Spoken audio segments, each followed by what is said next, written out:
not go the extra mile? Hi, I'm Sydney Nicole Rogers, and this channel is about healing heart and home. So let's explore healing your heart in order to build your home through romanticizing your life.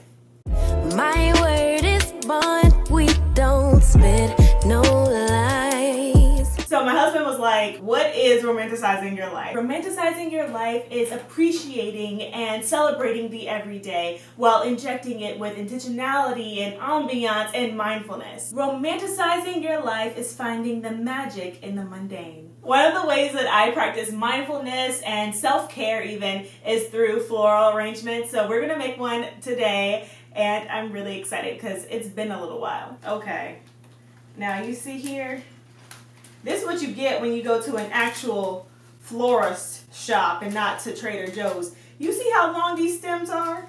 We're gonna put this, we're gonna lay you down right there. Okay, so am I a pro at making floral arrangements? Absolutely not. But do I enjoy them? Yes. And the tip that I have learned with floral arrangements is you have your main flower, which we're using hydrangeas, and then you have your filler flower, which I don't know what this is called. My decorative flower. It's just like the odd one out that might be a little bit of a splurge, which are these. Again, I don't know what they're called, but they're beautiful. They look like creatures, and I'm very excited about them. What's that phrase? Slow down and smell the flowers? Stop walking and smell the flowers? What's the phrase? I don't know, smell the roses. Is it about roses or flowers? It's smell the roses, I think. You have to stop to smell them. Yeah, stop and smell the roses. You have to stop and smell the roses. We just gonna roll with that. Oh, dang, I might need you to help me open this thing. I got it. They done wrap these flowers up, then use scissors. My scissors feel like, see, now I went on Amazon, and as you can see, these scissors been through stuff. These supposed to be nice shears, because I thought, floral arrangements is going to be a hobby, so let me get like nice ones. Of course I got the ones that I thought were pretty. Look at this beautiful shape. But they don't cut. They don't cut. Let me go. Let me get my janky scissors from the 99 cent store. You got it?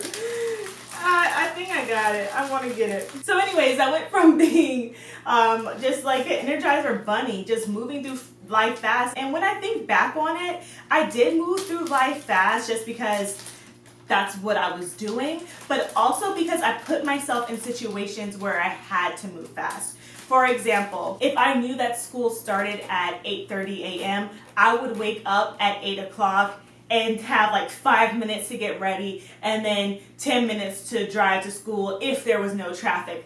I put myself in these situations to rush, mainly because I was prioritizing my sleep. It did not allow any room for a proper breakfast. It did not allow any room for a morning that was not anxiety filled.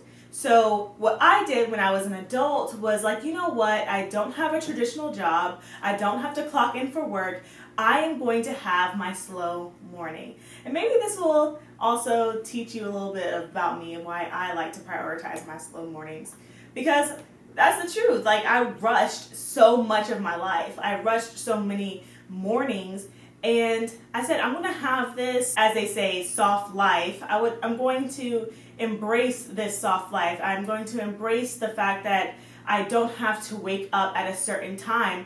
And did I take advantage of that slow morning? Maybe so. Maybe my slow morning will turn into a slow morning, then afternoon. But what I did in that time frame was really love on me. Starting off my day with intentionality. I read my Bible for 15 to 20 minutes.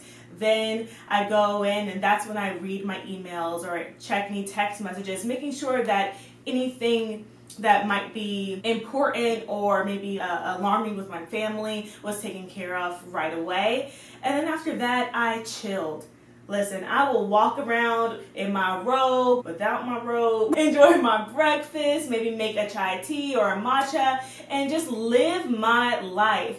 And I love that for me. And I love making floral arrangements like this. I like making it and looking at what I created throughout the day. Like, that's fun for me. To me, it's a little bit unfortunate that I had to learn the lessons of the importance of slowing down and being intentional a little later on in life, but I'm happy that I learned this lesson now. Now, I don't know what this gunk is. Ew. We're just gonna do that. Now, this is something that I've always done since I was a kid. I've always liked the idea of plating my food. Saved by the titty. Like I was saying before I was rudely interrupted, I've always loved to plate my food like I was in a restaurant. That's something that really truly brings me joy. And I've always incorporated that in my life. No matter if I was in my moments of moving very fast, it's because I like it. I like to make things look appetizing. I was villainized for that, you know? There was a time where I was teased for, like, why are you doing all that extraness? Just put it on a paper plate and eat it. No, I'm going to romanticize it because I can, and it's not yours, so you don't have to worry about it. So stop looking at my food anyways.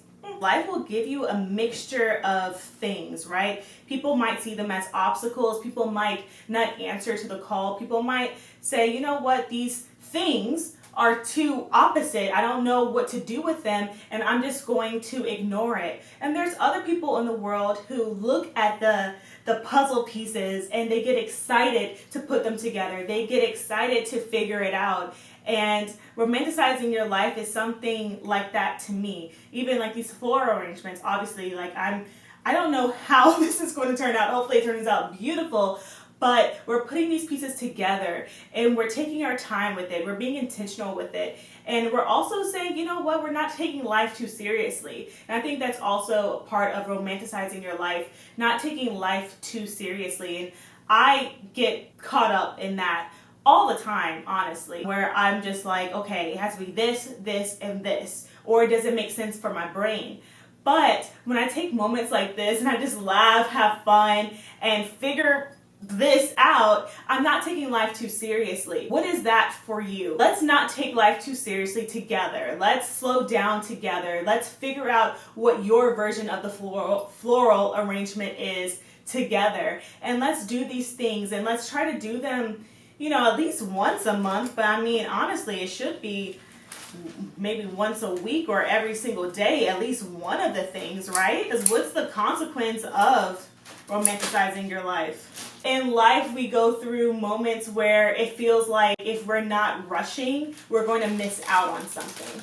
If we're not running to do the next thing, we're going to have FOMO, or the train is going to pass us by, or we're going to be late for something. Guess what? It's okay.